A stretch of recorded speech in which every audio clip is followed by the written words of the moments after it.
राजकुमारी को सांप के चंगुल से मुक्त कराने के लिए लखन रात्रि के आने का बेसब्री से इंतजार कर रहा था। पूरी तैयारी के साथ हाथ में धार धार तलवार लिए लखन राजकुमारी की ओर निगाहें गड़ाकर उससे कुछ दूरी पर बैठ गया। जैसे ही राजमहल के घड़े ने रात्रि के 12 बजे का घंटा बजाया, वैसे ही फुंफकारता हुआ सांप राजकुमारी के मुख से निकला तो उसके इंतजार में बैठे लखन ने अपनी धार धार तलवार से उस पर तेजी से ऐसा वार किया कि तुरंत सांप 2 टुकड़ों में जमीन पर बिखर गया। लखन ने सांप के दोनों टुकड़ों को उठाकर रेत से भरी बाल्टी के अंदर दबा दिया और सुबह होने से पहले ही बाल्टी समेत मृत सर्प को जंगल में ले जाकर उसे आग के हवाले कर दिया और वापस राजमहल लौट आया। तब तक सुबह होने का समय भी करीब हो चला था। राजमहल जब लखन ने राजकुमारी चंद्रकला को जगाया तो हमेशा अचेत अवस्था में रहने वाली राजकन्या तुरंत उठकर बैठ गई, क्योंकि अब उसके अंदर से वो सर्प निकल चुका था तो उसका प्रभाव भी खत्म हो चुका था। राजकुमारी उठते ही हैरान थी। उसे ऐसा लग रहा था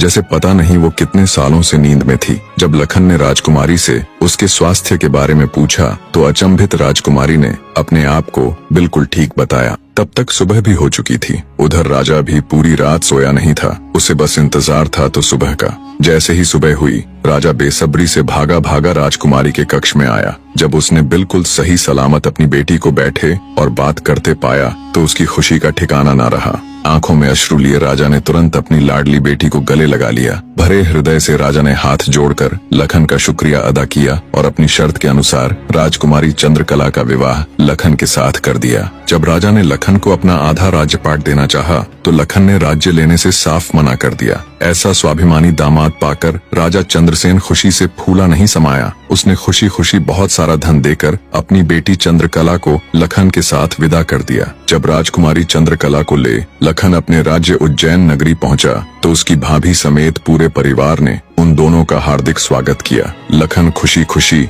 अपनी नवविवाहिता पत्नी राजकुमारी चंद्रकला के साथ रहने लगा। कुछ ही दिन बाद उज्जैन नगर में एक भव्य समारोह था, जिसमें राजकुमारी चंद्रकला भी अपनी भाभी के साथ समारोह देखने गई हुई थी। तभी मेले में दूसरी तरफ से दैत्य दंभिकासुर ने प्रस्थान किया। इतने बड़े दानव को देख समारोह में हड़कंप मच गया। हर कोई अपनी जान बचाने के लिए इधर उधर भाग रहा था। दैत्य को देख राजकुमारी चंद्रकला भी अपनी भाभी के साथ जब समारोह से भागकर जाने लगी, तभी दंभिकासुर की नजर राजकुमारी चंद्रकला पर पड़ गई। राजकुमारी के रूप यौवन को देखते ही दानवराज दंभिकासुर उस पर मोहित हो गया। दैत्य अपने पूरे जीवन काल में बहुत सी स्त्रियों के साथ खेला था, पर आज तक उसने इतनी सुंदर स्त्री कभी नहीं देखी थी। पलक झपकते ही उसने चंद्रकला को उठा लिया और उसे राज्य के बाहर अपनी गुफा में ले गया।